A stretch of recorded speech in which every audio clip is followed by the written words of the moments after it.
어, 오늘 강단의 말씀은 이제 예수님의 공생에 가르치신 그 말씀을 주셨는데, 제가 붙잡은 것은 공생의 기간 동안 예수님께서 하신 일은 제자들의 잘못된 각인 뿌리 체질을, 동기를, 생각을 다 바꿔주셨구나. 그래서 내가 계속해서 나의 잘못된 복음이 아닌 다른 것, 나의 동기를 점검하고 진짜 예수님을 그리스도로 날마다 고백하는 내가 되어야겠다 해서 제한적 집중이라는 단어도 붙잡았습니다. 그래서 오늘 이제 태양아 예배는 예수님의 그 말세에 관한 예언을 말씀을 주셨습니다. 그래서 마태복음 24장 7절에서 8절에 민족이 민족을, 나라가 나라를 대적하여 일어나겠고 곳곳에 기근과 지진이 있으리니 이 모든 것은 재난의 시작이니라. 그래서 우리는 지금 현재 말세지말의 시대를 우리가 살아가고 있습니다. 계속해서 끝없는 멸망과 재앙 속에 우리가 이 속에서 살아가고 있는데, 이제 다음 장 보시면 주보에 이제 나온 내용인데요. 이제 예수님께서는 제자들에게 성전이 멸망할 것을 미리 예언을 하시고 말씀을 주셨습니다. 그래서 너희가 이 모든 것을 보지 못하느냐? 내가 진실로 너희에게 이르노니 돌 하나도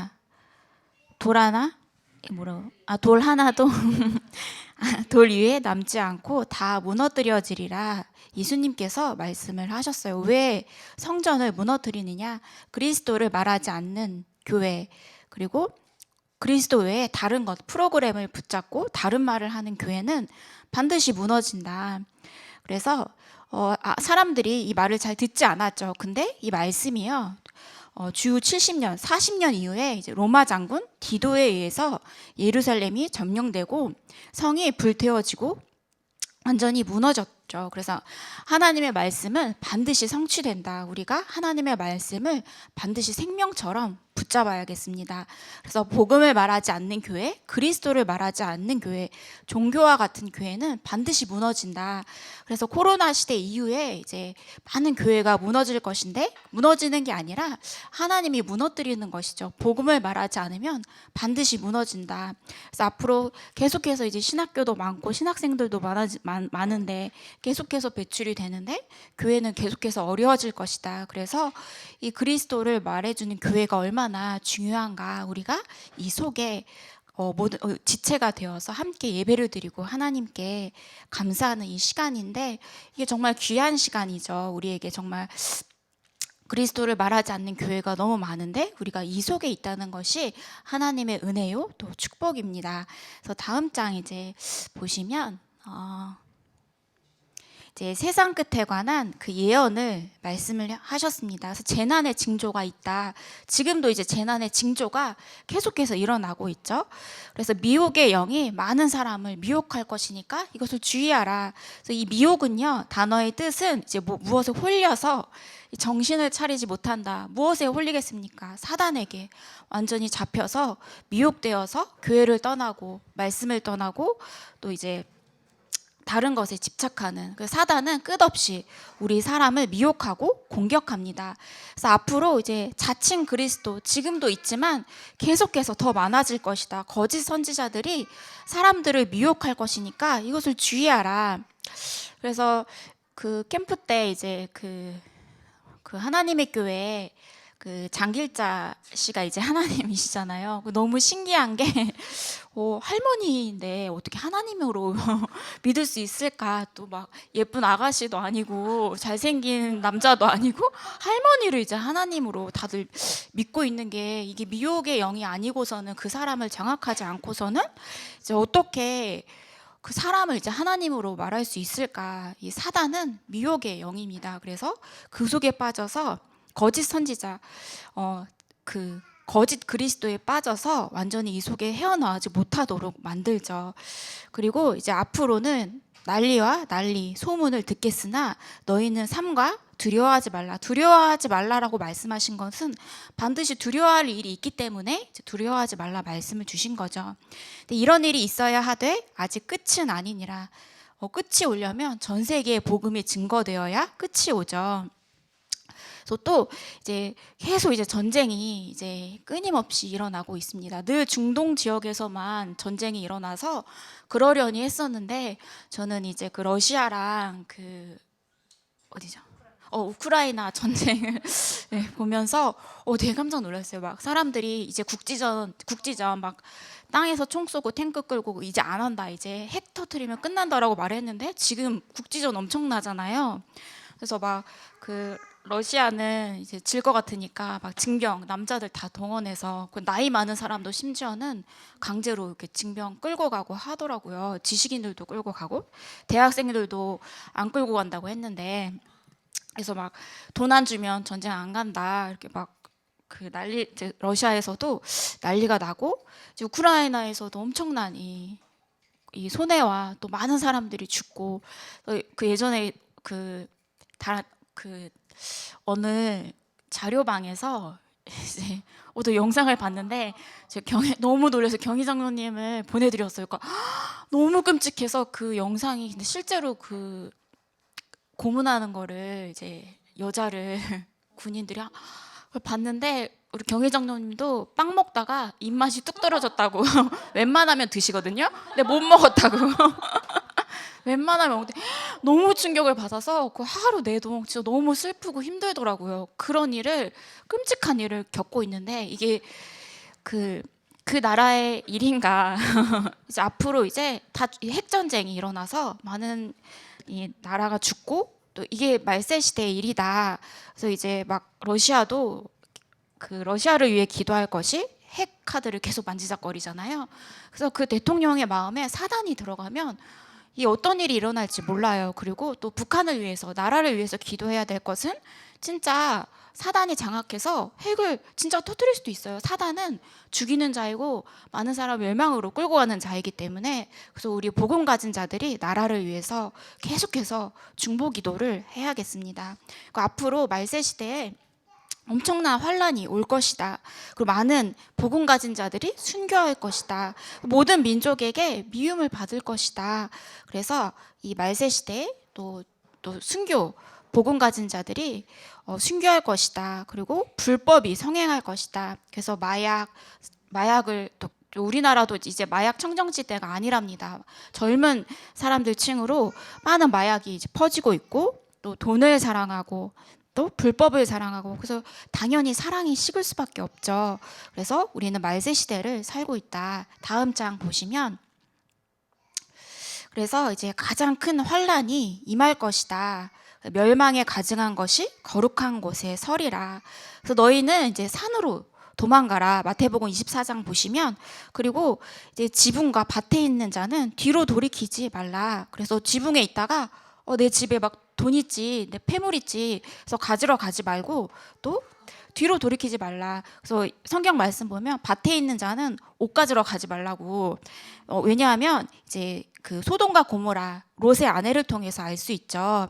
그래서 누가복음 17장 32절에 롯의 아내를 기억하라, 이 말씀이 있습니다. 그래서 소돔과 고모라를 이제 하나님께서 불심판하시려고 미리 천사를 보내시고 롯의 가족을 구원하시기 위해서 미리 말씀을 주셨는데, 유황불비로 멸망하는 그날에 반드시 돌아보거나 들에 머무르지 말고 속히 산으로 도망하라, 이렇게 천사를 통해서 말씀을 하셨는데요. 그걸 저버리고 뒤를 돌아보아서 집에 있는 폐물, 돈 이거 막 가지고 나와야 되는데 세상의 동기, 세상의 많은 물질들에 집착이 되어져서 결국에는 롯의 아내가 소금 기둥이 되었습니다. 그래서 우리는 그런 세상의 애착, 또 세상에 많은 동기가 있죠.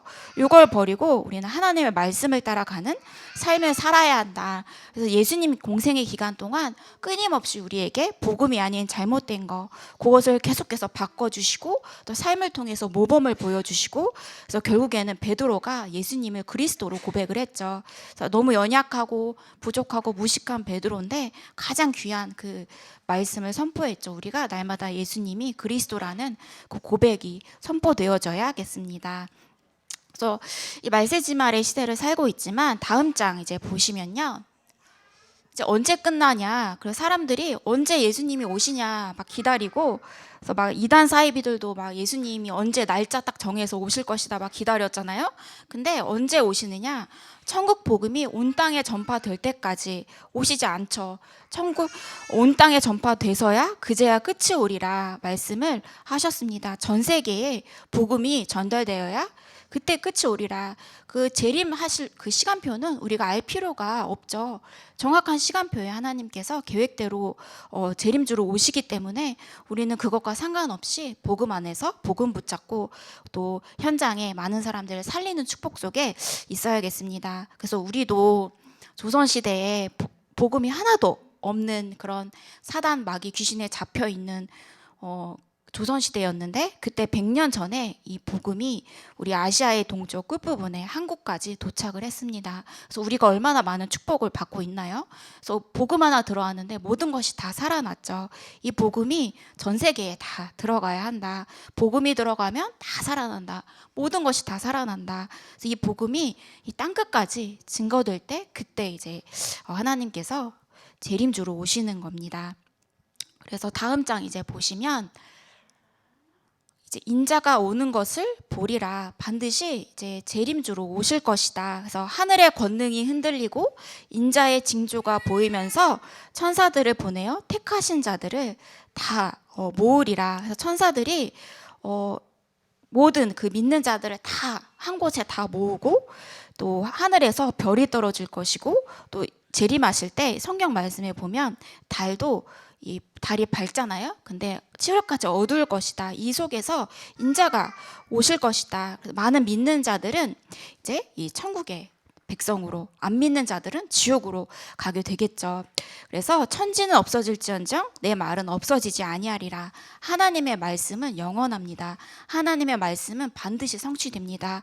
그래서 우리가 매주 주시는 강단의 말씀은 반드시 성취가 됩니다. 그래서 우리가 붙잡던 안 붙잡던 상관없이 이 말씀은 반드시 성취되는데, 붙잡으면 하나님이 어떻게 우리를 인도하시고 성취하시는지를 알 수가 있죠. 반드시 말씀은 성취된다. 그래서 말씀을 우리가 붙잡아야겠습니다. 다음 장 이제 보시면요. 오늘 이제 말씀 가운데 이제 전부 귀한 하나님의 이제 지체들이다 말씀을 주시면서 네, 그냥 머리는 이제 예수 그리스도다. 우리 교회의 주인은, 또 우리의 주인은 예수 그리스도다. 그리고 이제 귀는 이 장로님, 권사님들, 집사님들, 우리 성도님들 다 귀하신 분들이다. 그리고 이 눈은 이제 목사님, 사모님, 또 부교역자들, 또 이렇게 또 모든 그 우리의 몸이 다 소중하잖아요. 태양아도 있고 유초등부도 있고, 배꼽은 대학 청년인데 중심이니까 교회 배꼽이 우리 교회 중심이잖아요. 그래서 대학 청년, 네, 중고등부, 이제 또 사랑부 이제 이춘덕 장로님께서 맡으셨잖아요. 사랑부도 이제 우리가 네, 있고, 그래서 모든 우리 교회 세우는 교회 식구들은 귀한 하나님의 자녀다. 너무 귀하다. 그래서 천국에도 교회에도 쓰레기통이 없다. 모든 사람이 이제 하나님 앞에서 다 쓰임 받고 모든 사람이 현장을 살리는 귀한 전도자들이죠. 그래서 우리 한 명 한 명이 얼마나 중요한가. 그래서 저는 이제 제가 막 처음에 여기 앞에 섰을 때 막 벌벌 떨어서 목소리가 벌벌 떨리고, 개미 소리 나고 막 이랬잖아요. 근데 생각해 보니까 제가 말을 할 기회가 별로 없어서 이 성대 근육이 별로 없었던 거예요. 이 근육이 생겨야 힘이 생기잖아요. 근데 제가 늘 이제 시달려서 집에서 혼자 있고 말도 안 하고 하다 보니까 이제 막 떠는 것도 있지만 이 성대가 약했던 거예요. 근데 제가 그 얘기를 동기한테 하니까 전도사 할 수 있냐고, 교회에서 그렇게 시켜주냐고 이렇게 말씀을 하시는 거예요. 이해가 안 되죠. 근데 이렇게 되게 연약하고 한데 세워주셨는데 저는 앉아서 듣고 계시는 분들이 너무 신기한 거예요. 어떻게 이런 수준 낮은 말씀을 어떻게 들어주실까. 그래서 우리 세우는 교회 성도님들은 다 살려주시는 분들이구나. 그리고 제가 이 안에서 이렇게 잘하고 있는 게 얼마나 감사한가. 다른 교회에서 잘리죠. 떨고 있는 전도서를 누가 써주시겠어요. 그래서 하나님께 너무 감사하다. 이 교회 한 분 한 분이 얼마나 소중한가를 이렇게 제 말씀을 들으면서 너무 깨닫게 되더라고요. 그래서 이 다음 장 보시면요. 교회의 본질의 답은 예수 그리스도다. 예수님께서 왜 오셨는가? 우리 교회의 본질이 무엇인가?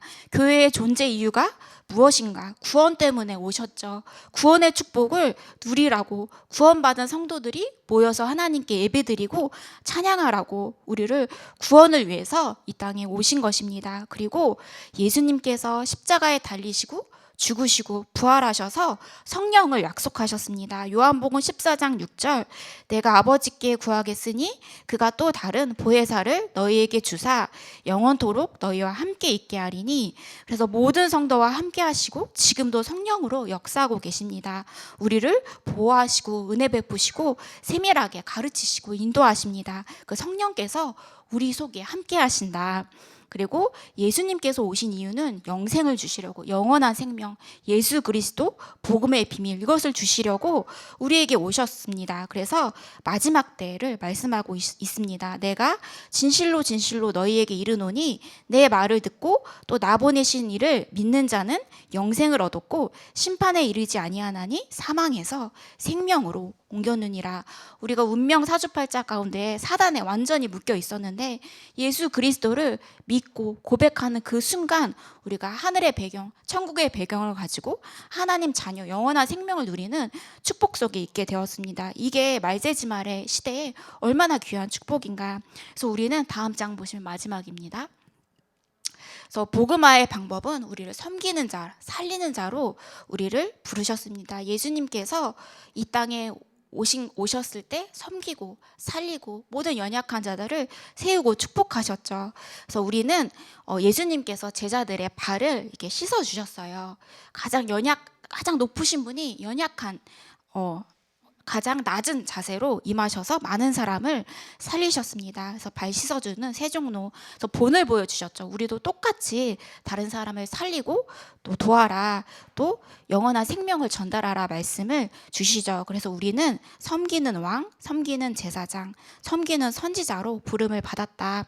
그래서 세상은 힘있고 강하고 총칼 든 자가 이 땅의 왕인 것 같고 힘 있는 것 같지만 예수님은 가장 높으신 왕이시지만 낮은 그 자세로, 그래서 자신의 몸을 내어주시고 십자가에 달리시고 그 피로 우리를 사시고 살리는 자의 그 모범을 보여주셨습니다. 그래서 우리가 현장에서 나의 동기, 잘못된 동기를 버리고 예수님과 같은 그 삶을 따라가고, 그래서 섬기는 자, 살리는 자, 생명을 전달하는 자로 우리를 부르셨습니다. 그래서 이 축복을 누리시기를 기도하겠습니다. 그래서 제가 기도하고 예배 마치겠습니다.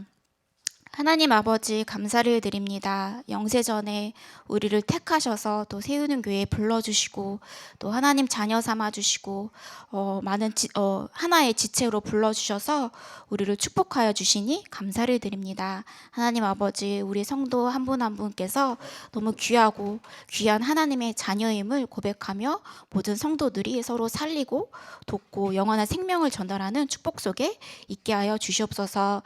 우리 교회의 주인은 예수 그리스도이십니다. 날마다 예수 그리스도를 고백하고 전파하고 그리스도 이름으로 살리는 저희들이 되게 하여 주시옵소서. 또 태영아 부모님들을 축복하여 주시옵소서. 또 아이를 양육하는 가운데 또 영적으로 육신적으로 지치지 않게 하시고 강건함을 더하여 주시고, 그래서 귀한 렘넌트가 그 가정에서 잘 살아나서 전 세계를 살리고 세계 복음화의 축복을 누리는 그 큰 축복 속에 있게 하여 주시옵소서. 권세 있는 주 예수 그리스도 이름으로 기도합니다. 아멘.